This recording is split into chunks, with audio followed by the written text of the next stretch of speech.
Hola, bienvenidos a Disputa Económica. Esta semana se desarrolla en Madrid la Conferencia de Naciones Unidas sobre Cambio Climático, conocida como COP25.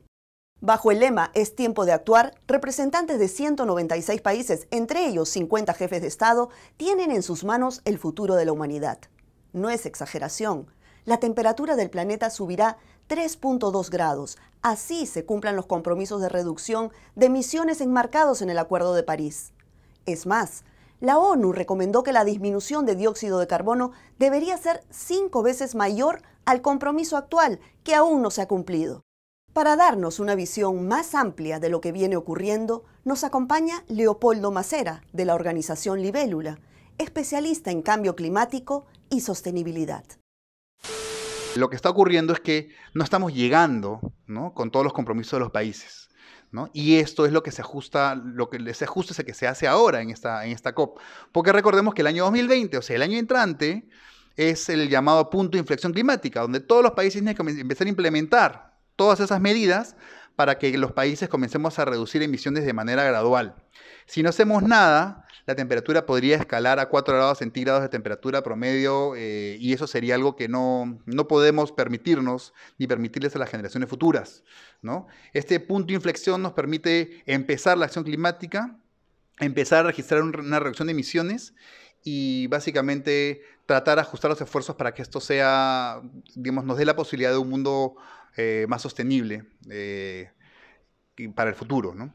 El único tema que tenemos que recordar es que el trabajo de los países y la convención, ¿no?, y de los ministerios no va a ser suficiente porque requiere el otro lado, que es el trabajo ciudadano, es el trabajo que hacemos todos en nuestras casas, todos en las empresas que están desarrollándose. Hay muchas empresas que están teniendo la sostenibilidad como bandera, hay pymes que están haciendo también su parte, ¿no? Y creo que es importante que no dejemos el esfuerzo en manos de los países, sino que también nos toca a nosotros contribuir y sumarnos a los esfuerzos que están haciendo los países, básicamente.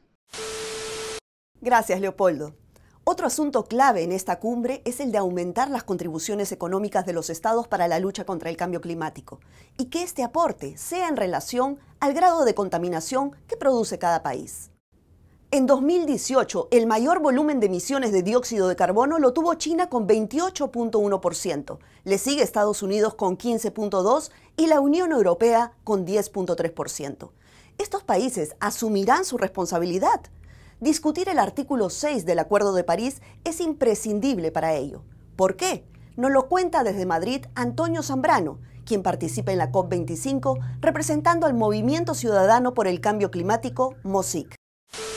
Esto es sumamente importante porque implica la forma en la que vamos a poder avanzar en las contribuciones económicas para ejecutar no solamente el acuerdo, sino las contribuciones nacionalmente determinadas de cada uno de los estados.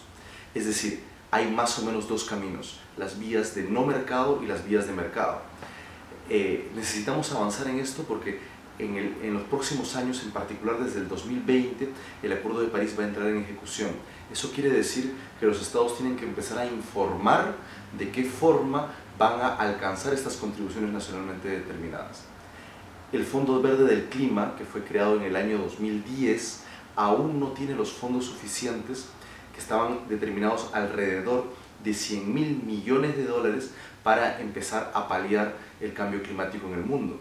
Entonces, este artículo 6 va a ser imprescindible para ver cómo las empresas transnacionales y en realidad los estados grandes y pequeños van a poder generar otras medidas, otros mecanismos e implementarlos a alta velocidad.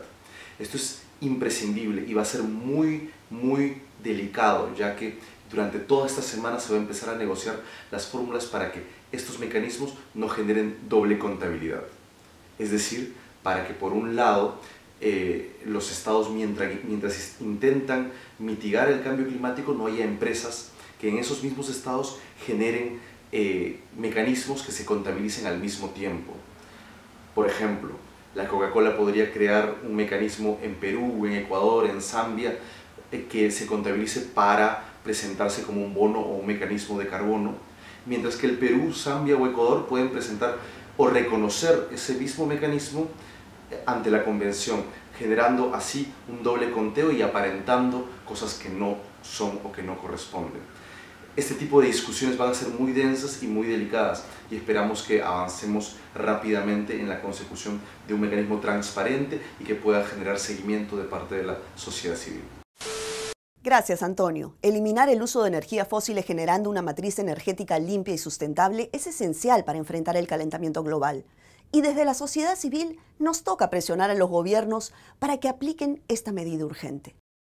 Esta semana también se conmemoró el Día de la Lucha contra la Esclavitud Laboral Moderna.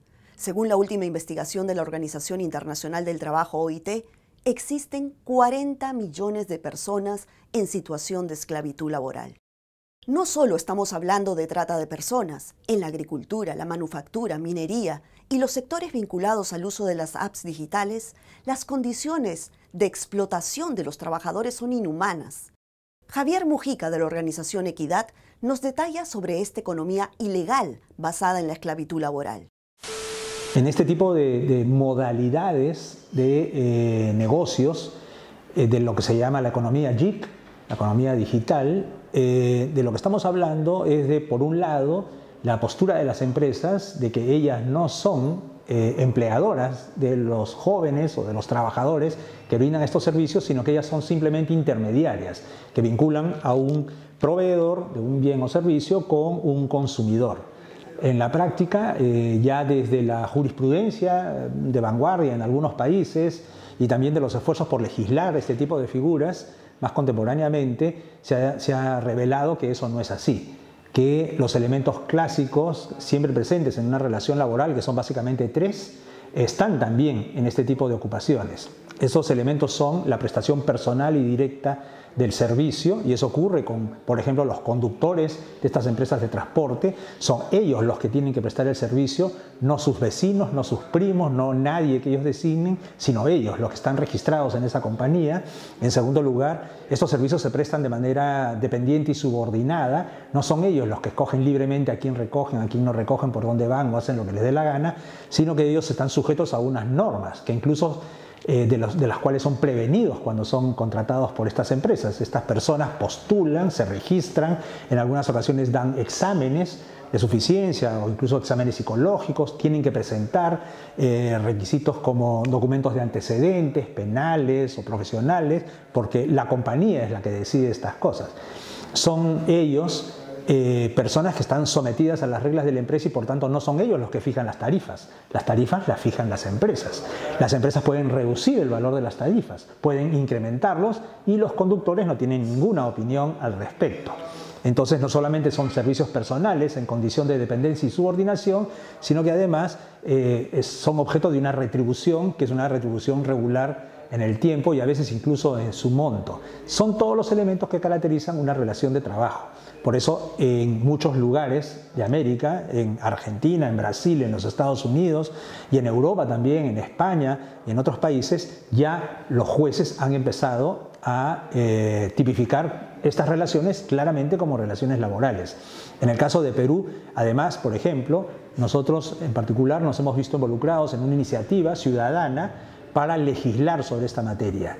Y desde un movimiento que se llama Taxistas con Derechos, hay una página de Facebook que ustedes pueden consultar al respecto, se ha postulado a un proyecto de ley en el Congreso peruano que busca que se reconozca el vínculo laboral que relaciona a estos trabajadores con estas empresas y que como consecuencia de eso se respeten sus derechos laborales, el derecho a la seguridad social, el derecho a su estabilidad en los empleos y a ser protegidos contra despidos arbitrarios, el derecho a que se limiten las jornadas de trabajo y que no sean sobreexplotados, porque eso es esencial al respeto de su dignidad como personas.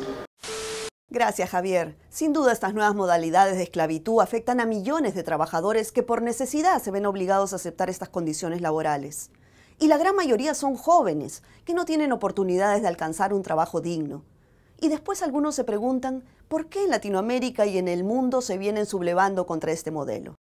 Escríbanos sus comentarios y sugerencias a las direcciones digitales que aparecen en pantalla. Con más información regresamos en una siguiente emisión de Disputa Económica, siempre con las voces de organizaciones sociales sobre el acontecer de nuestra América. Hasta la próxima.